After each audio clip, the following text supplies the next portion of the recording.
Old pension scheme की बहाली को लेकर विधानसभा में एनपीएस कर्मचारियों से मुख्यमंत्री ने मुलाकात की है और मामले पर कमेटी का गठन कर आगामी निर्णय लेने की बात कही है। मुख्यमंत्री ने कहा कि 2003 में ओपीएस की जगह एनपीएस को लागू किया है, जिसे पूरे देश ने स्वीकार भी किया है, लेकिन अब एनपीएस कर्मचारी फिर से ओल्ड पेंशन स्कीम को लागू करने की मांग कर रहे हैं, जिस पर सरकार कमेटी का गठन कर पूरे मामले का अध्ययन करेगी और आगामी निर्णय लेगी।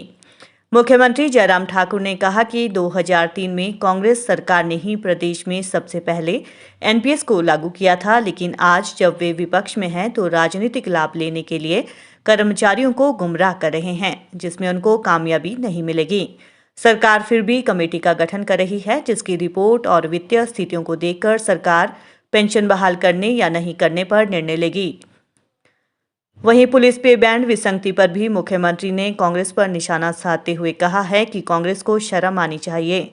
कांग्रेस आज पुलिस वालों की हितैषी बनी हुई है, जबकि 2015 में कांग्रेस सरकार ने ही पुलिस पे बैंड मामले में संशोधन कर पुलिस जवानों को आज इस स्थिति में लाकर खड़ा किया है। लेकिन सरकार ने मामले पर कमेटी का गठन किया है और रिपोर्ट आने के बाद सरकार मदद का रास्ता निकालने पर निर्णय लेगी। आज जो कर्मचारी हैं जो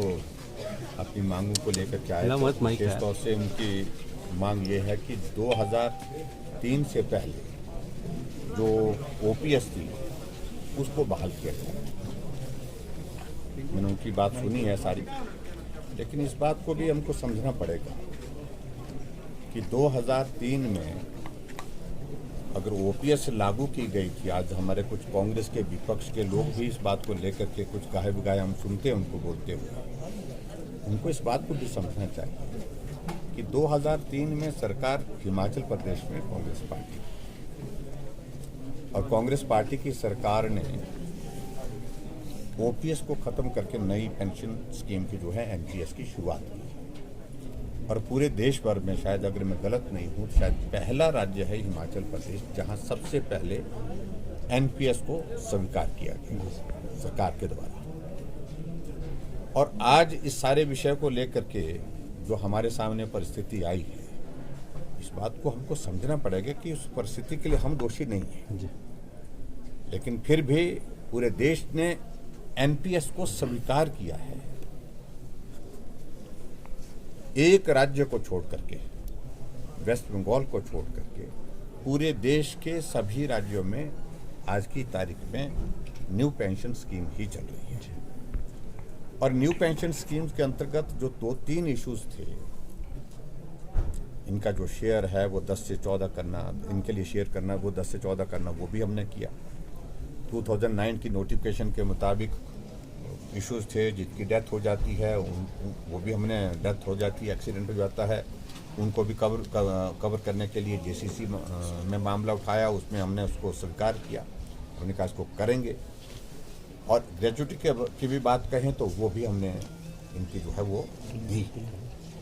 3 चीज़ें हमने की है, लेकिन उसके बावजूद अब बात आगे बढ़ते बढ़ते हम जो सारी चीज़ें करते हैं, अब बात ये आ रही है कि प्रमुख रूप से मांग आ रही है कि अब ओपीएस के लिए बात कह रहे हैं। आज हमने इनकी बात कही कि इसमें सारी कैलकुलेशंस हमको करनी पड़ेगी।